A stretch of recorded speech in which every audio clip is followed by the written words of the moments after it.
And we're live on Facebook. Welcome.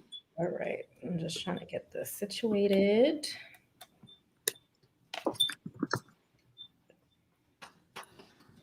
Thank you for joining us. Hello. Okay, we're live on Instagram. And I'm going to take a moment to share the Facebook Live into my own Facebook account. Yes, people, please do the same. And while you're at it, tell us where you're tuning in from. Maryland is where it's at. Woo woo. East Coast. It's like, I'm really not that excited about Maryland. But it's where I am. It's where I'll be. All right. Let's share this, baby.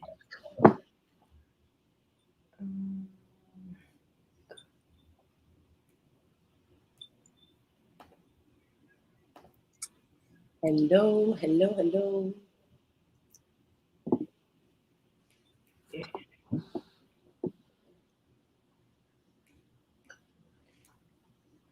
Okay. What's up, Bill? Oh, Bill is here. Hey. Bill said, yes, we have something. We need an explanation, Bill. Yeah, because he said he would explain on the live. I'm here. He said it's time. I am intrigued. The truth coming out. Also, Bill, answer your email. When people try and connect you to people, answer people. Answer people, Bill. And no good. Nope.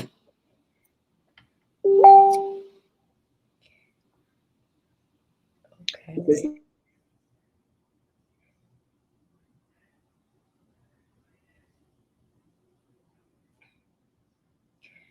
I'm having a little bit of technical difficulties.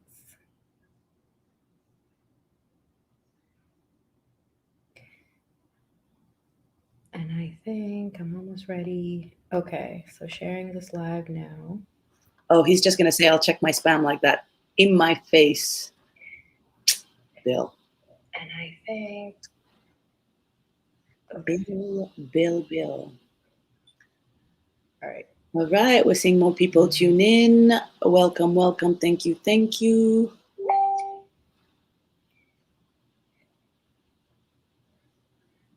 All right, I'm going to stop messing with this. We are at a crossroads. Yes, we are. I think we're just going to continue whatever we were talking about from the previous live. Yes, if you feel like you're missing something, there's a live on Instagram. Oh, I don't even know if it's saved. I don't know how to save that. We just did our first Instagram live only on Instagram. That was fun. Yes, that was a lot of fun. So we've gotten a lot of suggestions about what to talk about for this episode. So we're on episode 5, and we sort of decided to just have the conversation about the discussion that we want to have. So there were so many directions to go from the last conversation about expectations and actions, and how our actions mirror our expectations and vice versa, and how we it's all the beliefs that we've had in terms of what we told ourselves, the shoulds and what we must do and what we have to do, coming from our backgrounds, our upbringing, family, society, all of these different voices that are telling us what the expectations are. And we got a lot of different suggestions from everyone, whether it's talking about being nice and talking about, how to manage that and working with others and just being, and how to be your authentic self when you're pressed against all these different expectations, and What versions of yourself do you decide to be? And is that eventually that version based on what you think, or is it based on some other voices kind of in the background that seep through unconsciously, whether it's coming from family, whether it's coming from society telling you to be a certain way or whatnot? So it's a lot to unpack. So yeah, it's a cross. We do want to take a moment to say thank you, because ultimately, although although if African Unicorns wasn't necessarily to like, again, to reach people as much as it was us navigating and processing all the stuff and all the voices that are in our heads or that are like shoved into our ears. But it's all about learning from each other's experiences. And when we come to see these comments, you know, the first suggestion that we had was like, oh, this is so great. And we had such fun coming up with that and building up on it. And I think we give a shout out to Myron for his first suggestion to African Unicorns, because that was the first time we actually geared it towards something that was coming from you all. And then, you know, we asked for more. Let me tell you all something. When they say careful, there's something to that, and we need to sit with it for a bit. And this is what this episode is about. We're sitting with those wishes. Because there was quite a bit of juggling. Hi, Myron, Alexis, hola. Buenos dias, Imani, peace and blessings from Virginia. Yes. Also, bear in mind that you're free to answer the questions that we put on the sides in the comments and all of that. Though, because this is technically a behind the screens conversation, what we do when we have these conversations is all the ideas and all the questions that pop up, we have them in a doc so that we can revisit as far as an idea bank. But since this is happening live, and it's all kind of new in this respect, because we try and be polished and presentable when we do that. It's just, we need to embrace this. We're already shiny, we don't need to be polished anymore. But these notes will be on here. So feel free to add to them, ask more questions, but don't take it personally if we're not necessarily responding to what you're putting in. Because once Inas and I get in the zone, you know, and this is definitely more like a Ranting Rainbows type episode, although it's a special edition. And I'm enjoying seeing all these new editions grow. Inas, I don't know about you. I'm actually very excited. Something I think you said that resonated is pretty much having this show for like selfish reasons, as in just like, we are having the show for our own intensive purposes of just like figuring out how to navigate life and growth and changes and being essentially, especially with this pandemic, in kind of embracing living in a constant state of transformation, that the only thing is constant is change, and there's nothing else that's going to be consistent. And if anything, like if I learned anything throughout the past like year and a half or 2 years, that's probably it. Just get comfortable in this consistent state of transformation. So yeah, I think it's pretty much like having these internal conversations, and especially with you being like my accountability person, it's it's pretty much like unfiltered to a certain extent of what we normally talk about anyway. It's just now it's shared with a mass of people. Yes. We love and very grateful for. Yeah. And a big part of why we decided to have this conversation the way we are, as opposed to, you know, trying to have this conversation behind the screens and stress about picking the right topic or the right angle or the right conversation. It's just like, I mean, we're all unicorns trying to find which way the rainbow is going. So let's just here, let's do that. Myron says adapt or die. Flexibility is important. Yeah. Yeah. And understanding that it's a continued process of evolving. So our ideas will evolve. Yeah, go ahead. Sorry. No, go for it. Realizing that a plan is just a continuous work of art and science at the same time. It's constantly evolving. Like, I don't think, especially within the past 2 years, like, I don't think I ever came up with a plan that stayed consistent or remained as the plan from beginning to end. I think at a certain point I was like, what is the plan? I thought I had one. But it's just like, and being comfortable to just kind of like to me, it's almost like toss the textbook that you came up with, or whatever the script or whatever the blueprint, and just being like, all right, well, let's just freestyle this and see what I come up with.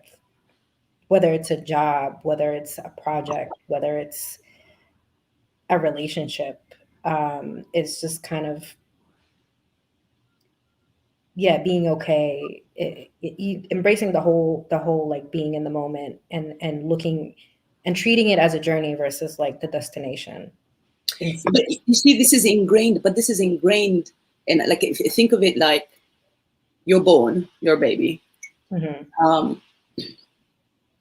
Everyone around you is like walking, going places, da da da da. You're going to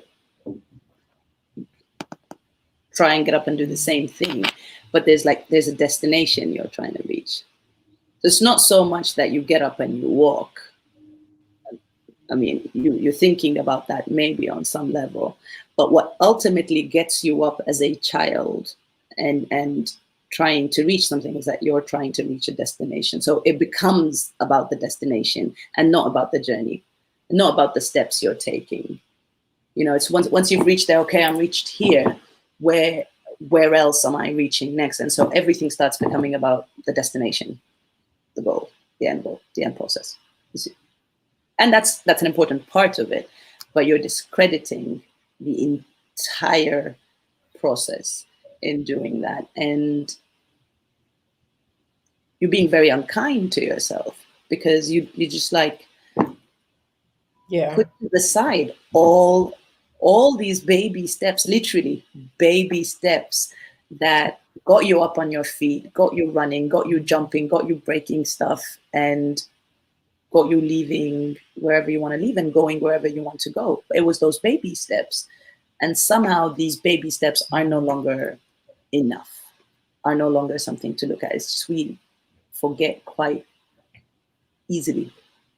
Or maybe it's just more convenient. Yeah. It's kind of being fixated on, it's the whole argument about first impression versus last impression, and which one do you want to have most of an imprint, whether it's like, your first impression into coming to meeting someone or a situation or whatever, and you kind of forget everything in between. So our memory is almost kind of, and even like how our brain works, you end up kind of just thinking about the first moment of your first step or your first walk. That's documented, you have pictures of it, videos, whatever, and then where you stand right now, and then kind of just like everything in between is kind of a blur, unless if you're actually conscious about it and if you bring that to your forefront. So I had a breakthrough here, and I need to share it. Oh, go for it. Parents, I don't mean you. This is just what's coming up. And I think we kind of internalize that and we do it to each other. You just said that first step is documented. There's a photo. There's a massive hype around that big step. There's sadness that it was missed. There's like, oh my God, I can't believe you. Why didn't you record it? That first step. Yeah. And every other step along the way. no longer matters. Like when you're like, even though you've fallen a few times after that first step, once you're able to take those steps and keep walking, and then you're looking around to hear the cheers, to hear the celebrations, to find the cameras or whatever it is, and no one's looking anymore because, oh, they already saw you take that first step. It's just like, it's old news. Like, are you going to produce a rabbit out of your diaper, or is this just going? It's just, what am I watching? What's your next thing? That, and it becomes about the performance. It becomes about the reaction, and not so much about you doing it. Mejdi, stop calling us guys. What did he say though? He just said, I missed you guys.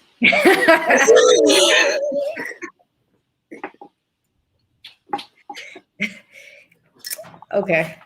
I was trying to see what something else that he said, so we can. No. Okay. Let's see who else is here once we go.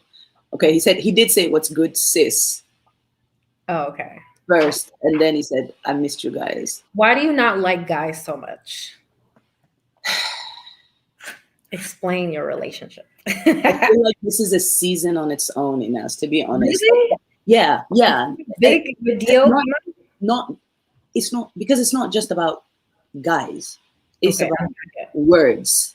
It's about the power of words. It's about what words mean in our mind, what words mean to those hearing them, and how we navigate the two. If we're just saying guys, okay, let's get to the root of that. What's a guy?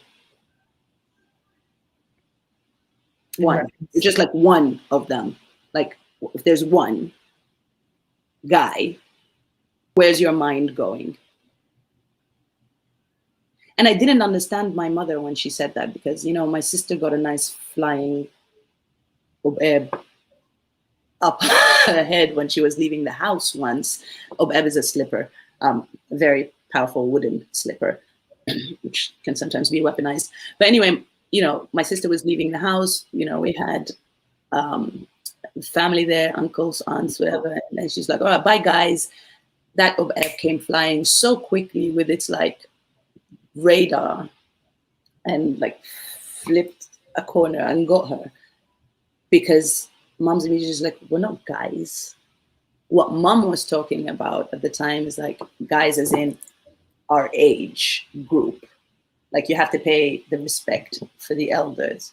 Okay. But now when I'm looking at it, and you and I have had this conversation about, you know, going back to the lessons we learn from our childhood and how we apply them today. If I'm looking at that lesson and it's like, yeah, okay, yeah, I'm not a guy. I'm not a guy. You can take the time and acknowledge that I'm not a guy and integrate that into your words, into your verbiage, into how you're engaging with me. I'm not a guy. I understand in some convenience, and I say guys when I'm talking to just girls. I say that, understanding that my girls understand that too. But that's something that I'm working on. I catch myself doing it, and I try to stop myself doing it. But how often are we doing that with other words? How often are we doing that with every word we're saying? You know, when we say stuff like that, we'll be like, oh, you know.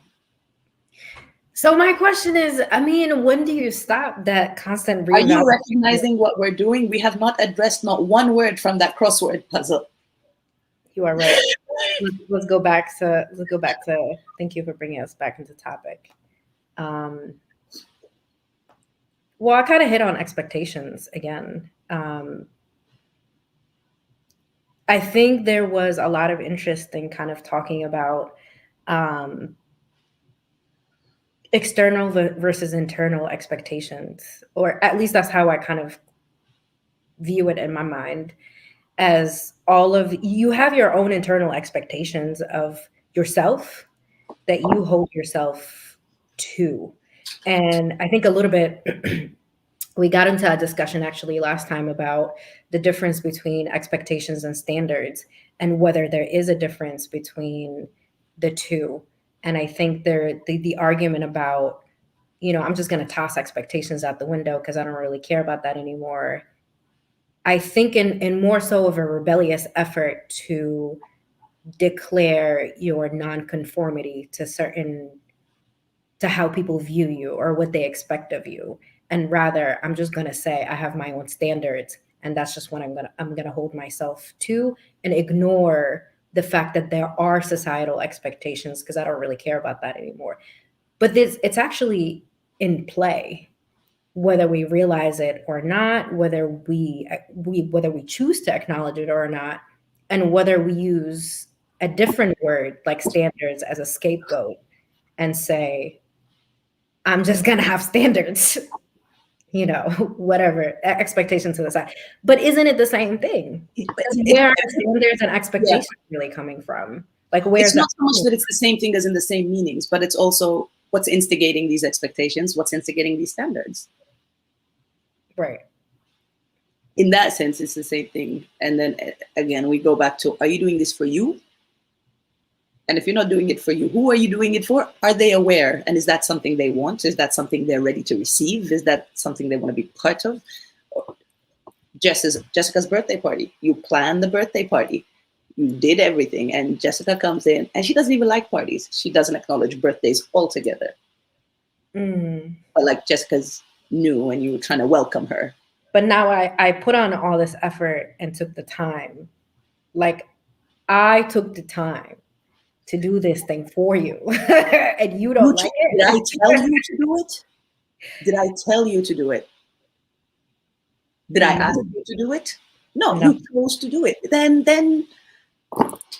So then it's at that point. So that's the question. So at that point, do I just take that in and just go deal with it myself? And I think that's pretty much where a lot of conflict happen. Because people are like, well, we didn't meet in the middle. I'm mad.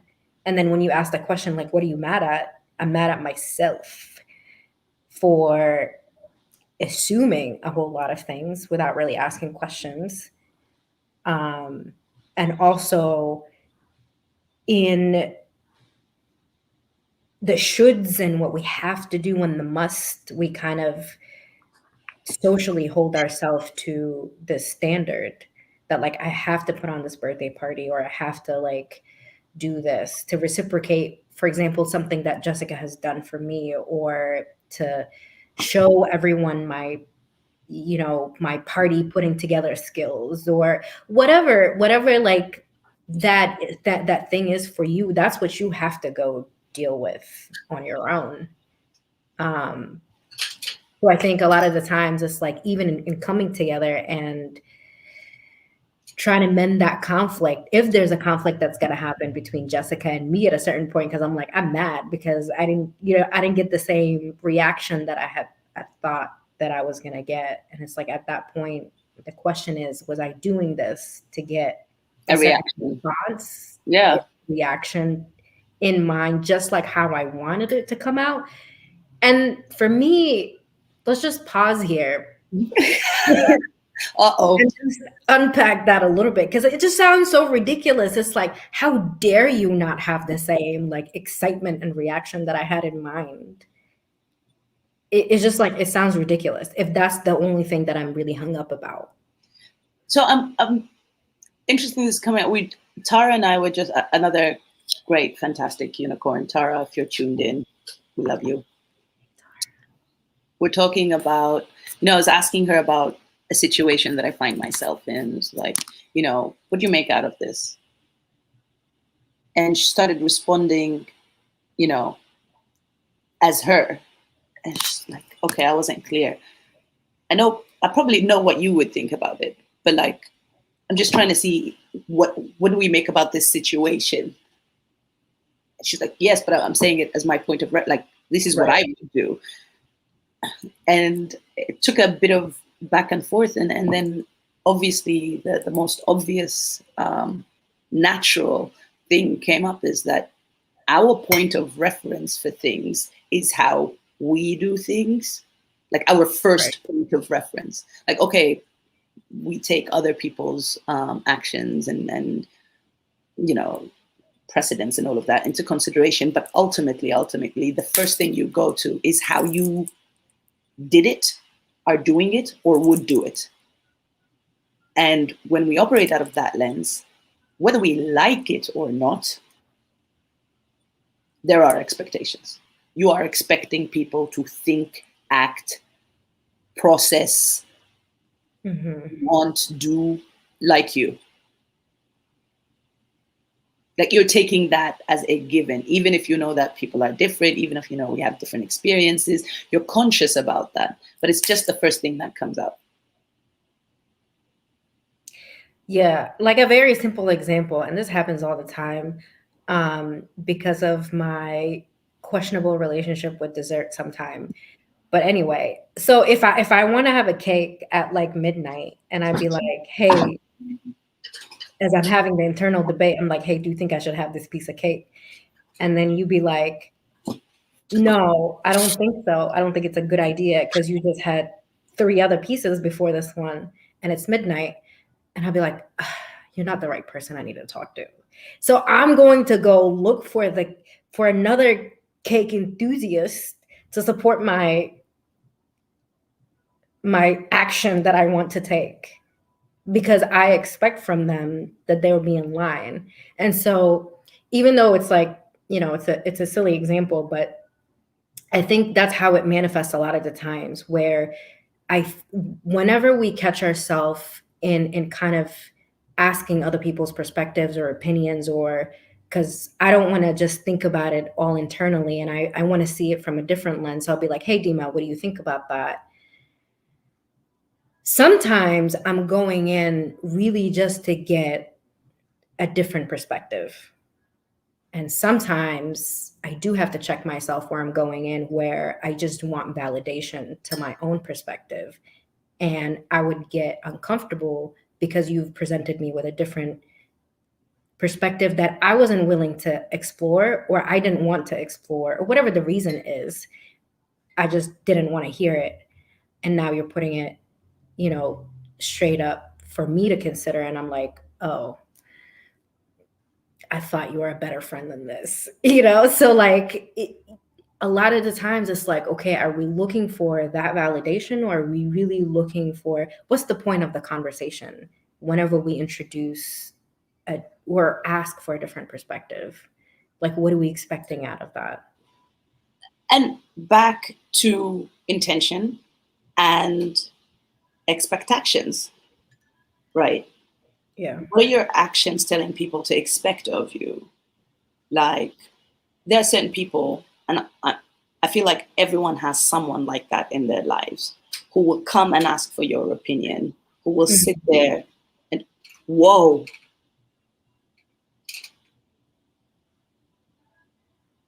I don't know if that was a blue jay or a crow, but one of my friends just like flew into the glass.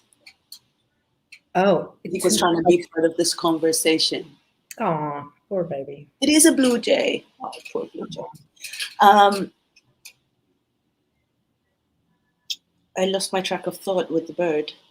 Back to expectations and kind of what you're putting out there. So like, is it that we should start every conversation setting our intention, making our intention clear? Like, I'm having this conversation because this is what I want to get out of it.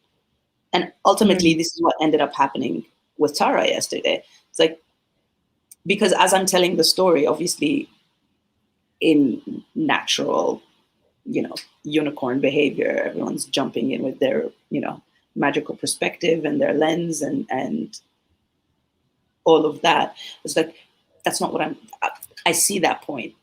We can go back and talk about it, but that's not where I'm getting at. I'm still trying. And so I realized that if I had from the beginning been clear about, one, why I'm having this conversation, two, why I'm having this conversation with Tara specifically, and three, what I want to get out of this conversation. And the thing is, we're in this constant state of fatigue. So thinking up of these three things before having a conversation just seems like it's too much to, like, this is a conversation before the conversation, which is why we're having this episode, because we realized we were having a conversation about the conversation that we're trying to have. Listen, there's so, like, having conversation, and this is actually one that's like, I'm kind of having an internal debate about. It's like, when we go into having, when we solicit feedback or opinion, and in kind of us thinking about whatever a direction to take, and you're bringing in, you're trying to have the conversation out loud. A lot of the times you don't know what minefield you're going into for the other person. Like, you don't know psychologically where you're going to trip up by having this conversation, by just the sheer of sharing that internal thought with somebody else. Story of my life. So, and it's crazy because I find myself in a space where I'm overthinking having the conversation, whatever, a conversation with really anyone. And I think a lot of it is also because, you know, we've been in this isolation period. There's been a lot of reflection. I'm no longer by that.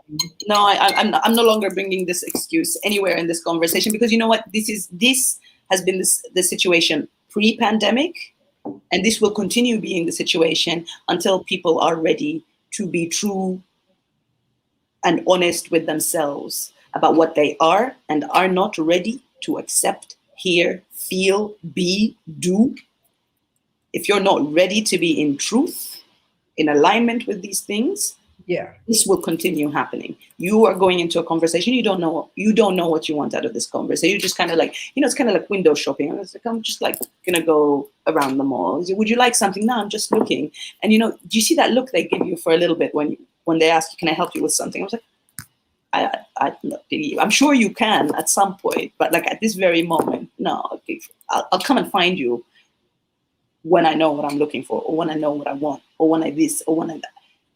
But when we have these conversations, we're so entirely drained having these conversations internally. Yeah. And then having this conversation with our confidants, our accountability buddies, you know, our family, whatever, about having this conversation with whoever we want to have this conversation with. So that's already two conversations that we've had about a conversation we're dreading having, or we're not sure we want to have. So by the time this conversation actually arrived, one, we're out of energy. Two, we're resentful as all. We just like, but you know, it's like you've had this conversation and then someone's just coming in to say good morning, and you're like halfway through the conversation in your head already, and you're just like left field. You know, what is it about this morning? Just like, oh, what did I say? I just said good morning. You know, right. But because you're so like, you're already worked up, or this person is coming in thinking we're actually going to have this conversation because like this is something that you've asked for, or this is something that you said would be helpful, and they're coming to have this conversation, and you're just like, because the flag you had in your mind of how this conversation is going to start, and we say this, right? That conversation didn't start because in your mind there's a certain way that conversation is going to go. It starts by me hearing a certain keyword. Then that conversation started. If I'm not hearing that keyword, that conversation doesn't exist. Like, you're speaking in a vacuum. Whoever is coming to speak to you is speaking in a vacuum, because the trigger for that conversation to have started in our minds isn't there, because we are waiting for one word or one action or something that's not happening. So then this conversation entirely is flawed.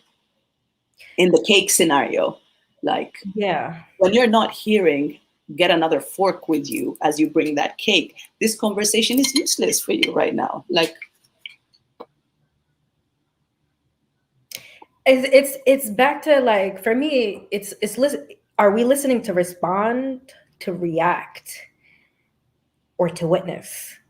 And I think I find myself a lot of the times wanting to ask that question with a lot of conversations, because I'm like, which hat do you want me to put on? I think we should normalize that. I think this is how we should, maybe, at least for a little bit, until, all the things that are flying our way kind of either calm down or find a way to navigate them. I think it's fair to say that this is how conversations should start. Because here's the hat I'm wearing. I have a bag of other hats, should you feel inclined, that we can pull out of. But for this specific one, here are the hats.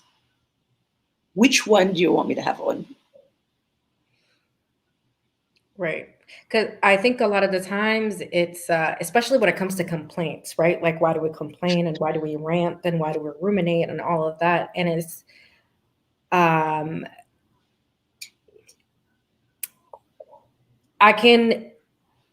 are many different ways. If you're coming to me with a complaint about Jessica's party, Jessica didn't take this birthday party surprise. Jessica Yeah, let's just stick with that joint. So, like, she didn't like it, okay? She didn't appreciate this birthday party. She was feeling some type of way, you like derailed her whole plan. And now you're upset. You're coming to me and you're like, WTF. So I can be that type of friend and totally be in validation mode and be like, yeah, that was some messed up stuff Jessica did, you shouldn't be friends with her. Just, I can go on and on and on and on and on about that, right? Or I can help you see a different perspective. Or I can just witness and I can be like, I hear you. That's honest question. Honest question, Heather. How many times were you, like, have you entered that stage where, like, I'm not going to give feedback, I'm just going to listen? Okay? And then you enter that conversation, and then whoever is on the other side of the conversation realizes nothing's coming out of your side. Why aren't you saying anything? Is it because you disagree with what I'm saying? Is it like, am I saying anything wrong? Am I this? Why aren't you engaging? Or is it because it's not what you like? Is it because, I don't listen to what you say, but it's not about you? If it's not about me, why do you care that I'm not saying anything? How many times have you been put in this situation where you're like, okay, I'm here to listen. And then the fact that you're just listening and not saying something ended up putting you in the same situation before you entered that dreaded conversation? And that's when I'm like, who is this conversation about? Because it's not about me. So I'm just gonna walk out a little bit. But that is the ultimate frustrating thing, because and I don't know, it kind of, does it lend to eventually conversations being robotic? Because if I'm sitting here in my head trying to decipher what hat I'm going to put on to essentially have this conversation in an effective way, or just a neutral way, like, forget about positive or negative, if just being there. The fact that I have to sit through as you're talking to me and figure out what I'm doing, I'm already not listening to you. There's already some part of me that disengaged to figure out on the back end. There's half of me listening to you. There's another half, or there's a part that is trying to figure out, is processing, listening and processing to what you're saying. And if I'm worried about responding, I'm already caught up in trying to figure out a response as you're talking to me. So I'm missing certain things that you're saying. And so for me, I think the default mode for me has become, I'm just going to listen as a witness. So in the beginning, I'm just going to be quiet. I'm just going to take in as much information as I can and ask questions, because I have no idea what I'm walking into. I have no idea if you're triggered. I have no idea if you are frustrated, if you are sharing a certain, you're looking for, I have no idea what you're coming in with. So for me, I've simplified it into those just two things. I'll just listen, and I'm not here to respond, and I'm going to see what comes out of it. But yeah, I wonder like what, I don't know. I observe a lot of conversations, and I don't think they go that way. No, because you're going in, even when you say, like, part of you isn't listening when you're in the conversation. So no. again, unfortunately, in the balance of expectations and expectations, you're expected to have had this conversation with yourself before you enter this conversation. Like, which hat you wear is something you should have dealt with yourself before coming to me and listening to me. But the thing is, when you do come in with the hat that you like and it doesn't match the decor that's in my head, I'm just like, I don't know if I want you to be wearing a hat. And then it takes me back to the very, very basic and essential thing that we're talking about. If people stop lying to themselves, they can just be themselves. No hats, no coats. You just like how you came to this world. Okay, so then let me stop you there. Emotionally naked. Let me stop you there and let's unpack that. What does it mean when you say stop lying to yourself? I mean, stop lying to yourself. If you don't want to be in a conversation, stop pretending you want to be in a conversation. If you're tired hearing the same thing over and over and over and over and over again, and it's not going anywhere, it's just taking your time, it's just taking your energy. Anything you tried putting out there for this conversation isn't going. And so you're not sure why you're even in this space. Stop telling yourself or convincing yourself to stay in this space. Should. Yeah. Should, could, would. Why?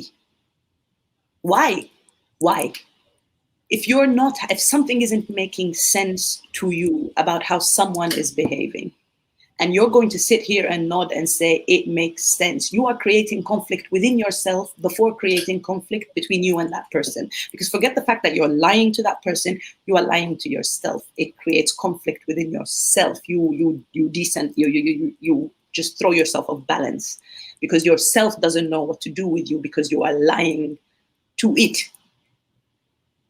So when I say stop lying to yourself, I mean about everything. And it will require time to actually check with yourself what you want. Like just now in the pre-live that we had on Instagram, we're talking about, why we're doing this and how we're doing it and how long and how short and, how much people are trying to receive it. I love people, all people, thank you. Yes, I'm not doing this for people. I'm not here in this space having this conversation with you out of all people for people. I'm having it for me. I'm having it for me because I value what you say and because I love people and because everything that the divine blesses me with, everything that God gives me and puts in my way is meant to be shared because I am connected to everyone and everything and all creation. It's meant to be shared. So I want to share what I value out of you with everyone. And so great. It's an open invitation. But this conversation is happening not for anyone else. This conversation is here for me to help me navigate this. And for you, because it's helping you navigate certain things, it's helping you navigate this, it's just helping whatever it is that it's doing for each of us, this is it. People adding onto it, ahlan wa sahlan, great, welcome, bring it. But it's not for that. And I have to be true, like I can't lie about this. I can't lie because it's insincere. Two, it creates conflict within myself in saying, okay, so am I having this conversation because someone else needs to have this conversation or someone else needs to hear this conversation? Or am I having this conversation because this is something that I need to work through? And it takes us back to the first episode of this season is like, why are we doing the things we're doing? Oi, listen, there's something going on with the birds. They're trying to come into this house. And I think they'll have something to say. And I don't know if I'm ready to go out for it just yet. That's funny. But you know what I mean? It's like, this is what I mean. Why are you lying to yourself? Why are you lying about your comfort level? Why are you lying about your exhaustion? Why can't we just say, we can't take this any other? Right now is not the time. I can't. Like, why can't we just start the conversation? Wait, before you start. Which role am I in this play? In this circus, am I the juggler, the lion, the monkey, the elephant, the circus manager, the ticket master? Am I the trumpet? What am I here? I think that, and sometimes a lot of what you have to figure out is that the person doesn't even know. The person doesn't And even that's know. fine. But if they're not lying to themselves, then we know that, and then that's a starting point. Tell me you don't know, and then I'll tell you I don't know, and then we can not know together and try and find right. Something, and we can either divide how we know and what we know and share. But like, don't get me into a conversation thinking that you already have things sorted out. You already know what you want. You're already sure, 100% sure, and then I'm coming here with some options of how you can do that, but you don't want to hear any of that because you're not actually sure. And any new idea being added to your pot is just going to throw everything out of balance and be like, I didn't need that. Yeah. I think Villanueva is saying, I'm constantly being told I am too blunt because I no longer allow conversations to drain me. And honestly, that's what I was going to say in response, because I was like, then you end up being not necessarily the fact checker, but you end up being like that person that's like, okay, oh no. Before you say that mess, watch what you're gonna say. So you end up being that whistleblower to a certain extent, or the person who is like championing and be comfortable with that, because that's what you are, that's where you are, and that's who you are. And even if it means that's who I am in this moment of time, this who I am, period, as a person, and or that's who I am for this time being, and I'm okay with that. And again, in being true to and being honest with ourselves, we realize that when we first started African Unicorns, for example, there was a plan, or there was a vision, or there was an idea that changed because people change, because that's what people do. And because back to the only constant thing is change. So like, if it means that I'm going to be called blunt, if it means that I'm going to be told that it's always your way or the highway, you want everything your way, well, yes, I want everything. It's my, at the end of the day, when I'm being judged for how I lived this life I've been blessed with, they're not going to be asking you. You're not going to be here with me as I'm being asked. I'm going to be asked how I spent this time, what I did with this time. And so I must have agency over this time. I must claim this time. I must not waste this time. I must be honest and true to this time. And all time has showed us is that it is a process. It is, you evolve, you grow.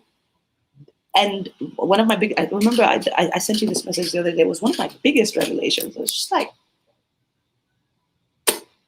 yes, the concept of pain as we experience pain or suffering, for me, it's just, there is no pain. There's resistance to growth.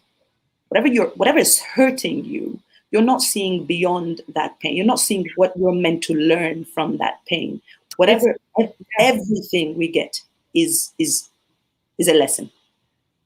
If we're not trying to get that lesson to grow, then we have pain. It's like the teeth coming out. I think for me, the suffering is the lack of clarity, because it's not necessarily that you're not seeing things clearly, or seeing the reality of any situation. And that's what's causing the turmoil inside, because that hasn't been clarified. We're not seeing things just objectively. We're kind of seeing things through the lens of either a projection, or of what I think this person is trying to say, or some sort of another lens. And so if I'm seeing things as they are and taking it and living that truth, then there is pain is inevitable. Like it's part of the process. Just like growth is inevitable. It's part of what happens. It's the suffering that I have that I can change that. I can change my perspective. I can change my mindset. I can change on how I deal, so that it's not something that's going to be triggering. It's not something that's going to be internally for me in being in a constant state of turmoil about expectations, what people want from me, or how I'm presenting myself, or what I need to do because I think I need to be nice, or what role do people want me to do, so I need to fit into that, rather than just leading in the way that I lead and not being afraid to embrace my principles and standards and what I believe in, no matter where I go, no matter who I'm speaking to. And so if people are going to say that, take that as like I'm always blunt, or I'm always trying to stir things up, or I'm always just like saying things just so openly, and it's okay, well, that's just the reality of things. How are you saying things so openly? How are you saying things as they are? Like, are you not worried about people? And then people start projecting their worries about how people will react to their truths onto you. Like, aren't you worried about what people will say? Say about what? Me wanting to go get fresh air? Or me wanting to drum? Or me wanting to celebrate the full moon? Like, what is it that people will say about this? And then when you really look at who's speaking with you, and you understand that it's just they're worried about what people will say about what's going through their minds. And again, it's all part of the conditioning that before you think about what you want to think about, you think about what people will think about what you're thinking about. And so you stop yourself thinking at some points because you're just like, if someone knows that, oh my God, what happens? If someone had a camera inside my head and could see that thought, it would be so. But the thing is, you're the camera inside your head, inside your thoughts. What is that camera telling you? And you refuse to play back what that camera is seeing. You refuse to go back and view. And I can relate to that. And it's bringing something really big for me because you know how I struggled with like public speaking and going out. Until now, I cannot go back and watch anything that I have presented in or said or been at in its entirety. I might see a clip of something, and even when I do, I like cringe, and there's a lot of healing to happen there. But that's why I can't lie and take on other people's stuff when I need to sort through all this. Because to me, there was like, I'd be freaking out and panicking before I get on a presentation to give anything. And I get off that stage sweating, ready to pass out, like wanting to hide in a shell and all of that. And everyone's coming to me. That was so great. I was just like, okay, you're either lying or you want something from me. So, and to me, it was just like that option that what I was saying was actually coherent. What I was saying actually made sense. What I was saying, it wasn't even something that I was allowing myself to consider, to be honest with, and realize that my fear stemmed from me thinking how people are going to receive that, not out of lack of certainty or lack of confidence in what I know or what I'm here to present. It wasn't so much the knowledge itself.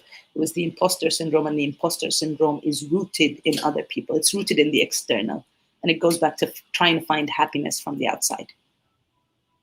Yeah. And you will find that no man, I'll take the no man, almost no man gets called blunt for saying it as it is. Gets called blunt for saying the truth. But when you're a woman and saying, then all of a sudden, all the feathers get ruffled. All of a sudden, the peacock feels threatened and the tail comes back down, and it's just like, oh, she's hostile. Because I will pick those feathers one by one and make a crown using them. If you think you can come here with this mess. us back to expectations of what we expect from a man versus a woman. But we won't get into that at 54 minutes. That's an expectation we didn't think about, because fam, for those tuning in, so we have our episodes every other week, and the week in the middle, we have technically a 1 hour setup where we strategize and we do that. It's never 1 hour. And so in our excitement to share the behind the screens of this conversation, we forgot to take account that these conversations definitely don't take 20 minutes or 40 minutes or 1 hour. I think there was one time where one of our these back and forth conversations sorting through the episode took like 3 hours and some. It was 3 hours and 45 minutes. And I told you, Inas, another 15 minutes, it'll be 4 hours. And that's where we draw the line. I think we started half of it live and the other half we continued backstage. Something like that.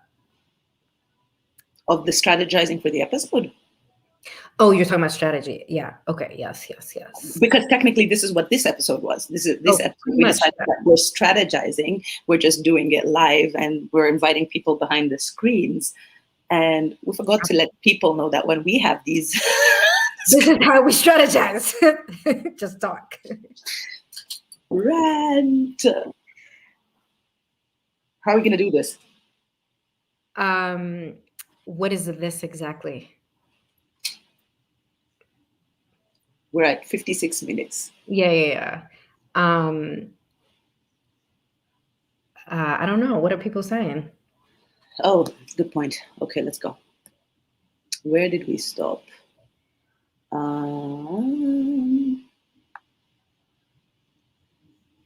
Myron, prepare for the worst, hope for the best. Don't be disappointed when things settle someplace in between. Truth. That is truth. Why must we always have accomplices? When we are comfortable with our choices, we do not reach out for validation. Listen. Imani. Listen. Yeah, Imani. Sis. Yes. Or acknowledgement, different rule apply among true friends. Oh, there can be like a whole season about this true friends business. True friends? True friends, like how true are people really true? But that goes into the line. That is okay. Here's a bit of tip if people have birds flying into their windows. Imani suggests applying owl stickers to the window glass. Thank you, Imani. Mejdi says, Inas, it depends what kind of activity you're involved in past midnight. If it's just sleeping, you're going to overkill it. But if you ain't sleeping, I can use another slice or cake or a Red Bull. It doesn't matter. I am meditating. I'm falling asleep and eating a cake, like waking up and being like, I need to eat the cake just to go back to sleep. Meditating on witnessing more. I intentionally work to cultivate responses rather than reacting. Myron says, listen to understand. That's a good one I put there, because one of the questions I put as potentially into our idea bank was, why and how do we listen, right? Are we listening to this? Are we listening to this? And so Myron's saying, listen to understand, especially when someone is speaking either emotionally from the heart or in an unusually open and candid manner. An immediate spoken response is not required. Just demonstrate a sincere interest in empathizing with the speaker. Empathy is one that we sometimes overlook. Okay, Myron, here's a question for you. Is it okay to fully want to, you really want to empathize with this person? You feel their pain. You see the struggle. You've been part of it. You're just simply not in a space or a capacity or knowledge to know what you can do anymore. Like, as much as I want to empathize, all I am hearing is X, Y, and Z. How do you navigate that? being genuinely interested, genuinely wanting to yeah. Like, are you saying, so for you, are you saying like fatigue from listening period, or fatigue to listening to this particular issue from the person repeatedly? Both. Okay. Both, because we, again, in being true to ourselves and being honest with ourselves, there's just too much stuff. There's so much stuff that's being thrown at us from all directions. It's okay to say, we need a moment. And it's okay for people to understand that this moment that we need has nothing to do with the moment they're going through.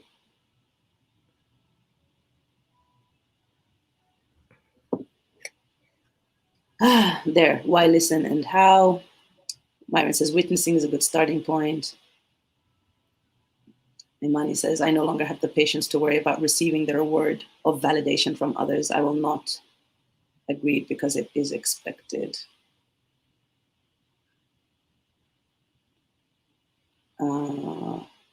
Joey! Shonda is in the house. Hi, Shonda. Ooh, ooh. I must have agency over this time. Yes. In many cases, that will depend on the source of the trigger. But yes, this. What if we, when you were talking, Inas, as usual, we said, you know, the idea bank. So in the comments we have, like, I wrote, what if we welcomed and look forward to triggers as opportunities for growth?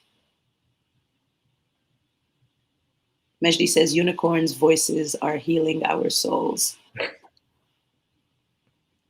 My voice is so cracked. I was screaming and cheering for the moon yesterday. She was so beautiful. My son just asked me, Daddy, are they sisters? Aww. Yes. Also, Mejdi, you have a son? This is new. Aww. This is what happens when you feel like you have family. And I know nothing about Mejdi, but like in so many ways, Mejdi. I'm like, is Mejdi coming to our show? Okay, Myron says, in answer to my question, give your honest response. Over time, that will be appreciated and valued if the other person is being honest with themselves. We are all human. I always have times that are not good for a conversation. Be honest about that, but do follow up when you are in the mood. Seek out your friends when they have expressed an issue they need help in resolving. Following up is key to that. But chronic distraction is real. Yeah. And what was the other thing that you say?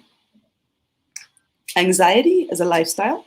Oh yeah, like embracing anxiety as a lifestyle, living anxiety as a lifestyle. Yeah. And so you're always anxious about whether or not that person will follow up, and whether you will personally follow up with that person. And so like, I might forget, so let me just do this and get it over with later. But then again, you're not fully present. And I just want to point out that we are 1 hour and 2 minutes. Yeah. Well, I had fun. But I think for bandwidth's sake, should drop the mic here and we can definitely continue the conversation backstage. But it'd be cool. We talked about this. It would be cool to like bring up one of our guests to like dish out a part of the conversation at some point. So maybe we'll do that. No, we might do it randomly and just send you an inbox that you're expected, not invited, that you're expected. Because we're being honest here. You're gonna be on the show and you just come through on this side. Yep. Well, all right, Dimah. I had fun speaking with you. What's your takeaway from this, Inas? My takeaway? More honest takeaway from this conversation. Holy crap.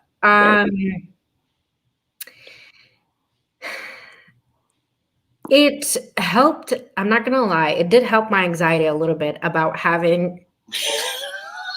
thinking about having conversations in general. And I find myself in the back of my head as we're having this conversation saying to myself that it's not that big of a deal.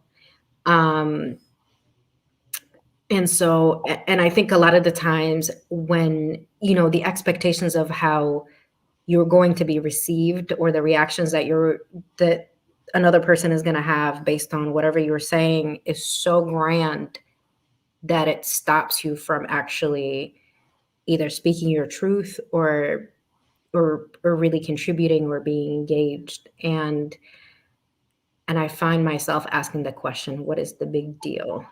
And so what if I'm going to be received in X way? And is that really going to ruin the entire relationship? And if it will, is the relationship actually then there's a lot of other considerations that I need to have, other than, if there's just one conversation is going to like be it, then that one, that deserves a different kind of consideration. But two, in just casual conversations in every day, it's really not that big of a deal.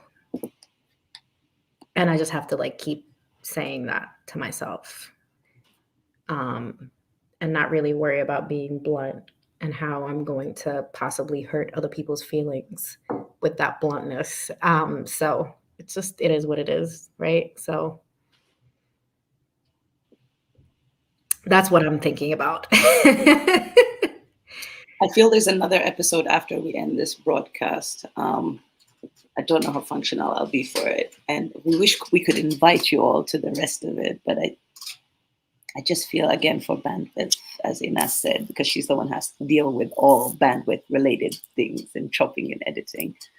But I'm glad it did that, especially in terms of the conversations that, the endless conversations that we ultimately find ourselves placed in, or waiting to be brought into, or so desperate to exit. It really helps to ask ourselves, and Tara, again, if you're tuning in, thank you for the very loud reminders, specifically about this, is what do you want at this moment, in this time, from this conversation, whatever the conversation is?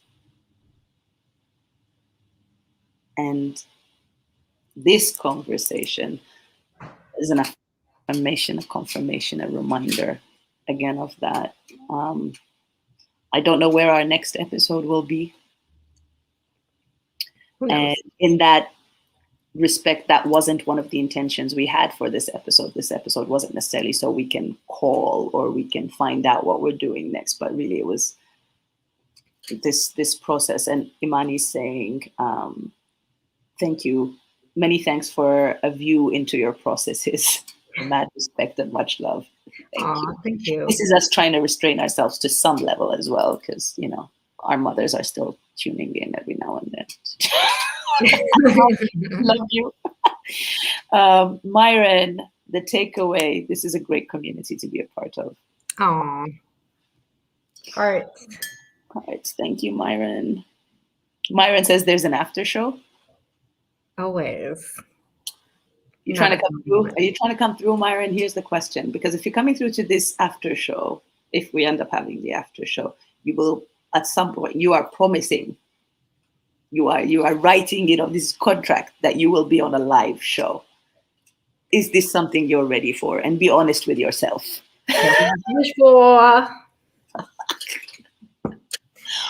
On that note, we will be back and checking these comments. If you're watching this show after the live, please put your comments, put your feedback, tag us. We're really trying to be more active on Instagram, so follow us on there. If you took anything out of this video, if any part of this conversation helped you, and you think someone in your circle could benefit, share it. Yes. Because this is what I'm doing here. This is part of me with African Unicorns. I am sharing Inas with you, and that's a lot of love. That means I really love you, because if you're not part of this conversation, I have all of Inas's attention, and that's a great place to be. I mean, not always, not if she's on my case about any one particular thing, but it's like, it's a blessing in all its cases. So I'm sharing her, and I hope if there's something that you're getting out of this, that you're going to be sharing that with others as well. Inas, I give it to you to close us out. Thank you, Dimah. I am honored. It's been great. Yay. I think I just want to drop the mic and just say peace. Bye, everybody. Bye-bye.